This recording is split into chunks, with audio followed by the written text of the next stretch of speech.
કેમ છો બધા મજામાં ને? ગુજરાતી ઘરેલું રસોઈમાં તમારું સ્વાગત છે। તો આજે આપણે બનાવીશું મેંગો લચ્છી। મેંગો લચ્છી માર્કેટ જેવી ઘરે બનાવવી ખૂબ સરળ છે। તો ચાલો બનાવીએ ઠંડી ઠંડી મેંગો લચ્છી। તો અહીંયા મેં 2 નંગ રત્નાગીરી હાફૂસ કેરી લીધી છે। આ કેરી સ્વાદમાં બહુ મીઠી હોય છે, એટલે મેં લચ્છી બનાવવા માટે રત્નાગીરી કેરી લીધી છે। તમે કેસર કેરી પણ લઈ શકો છો। કેસર કેરી પણ સ્વાદમાં મીઠી જ હોય છે। 200 ગ્રામ જેટલું મોરું દહીં લીધું છે, બરફના ટુકડા અને દળેલી ખાંડ લીધી છે।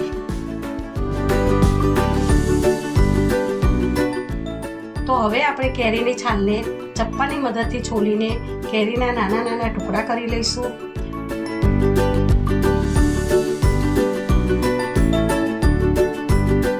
તો જુઓ, મેં કેરીના નાના ટુકડા કરી લીધા છે। તો હવે મિક્સર જાર લઈશું, એમાં સમારેલી કેરીના ટુકડા નાખીશું, પછી એમાં મોરું દહીં નાખીશું। અહીંયા મેં ઘરે જમાવેલું મોરું દહીં લીધું છે। પછી 2 ચમચી દળેલી ખાંડ નાખીશું, પછી બરફના ક્યુબ એડ કરીશું।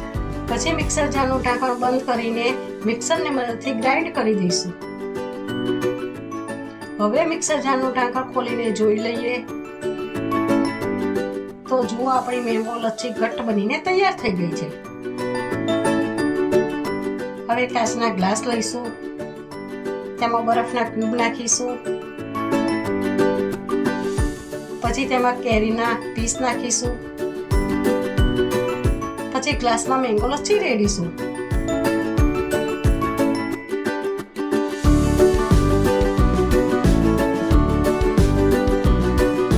પછી ઉપર કેરીના પીસ નાખીશું। હવે મેંગો લચ્છી ઉપર કાજુ અને પિસ્તાના ટુકડાથી ગાર્નિશિંગ કરીશું। તો જુઓ, આપણી ઠંડી ઠંડી લચ્છી પીવા માટે રેડી થઈ ગઈ છે।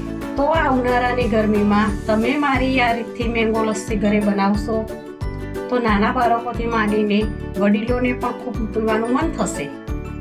જો તમને મારો આ વિડીયો ગમ્યો હોય તો લાઈક કરજો અને મારી ચેનલને સબસ્ક્રાઇબ કરજો।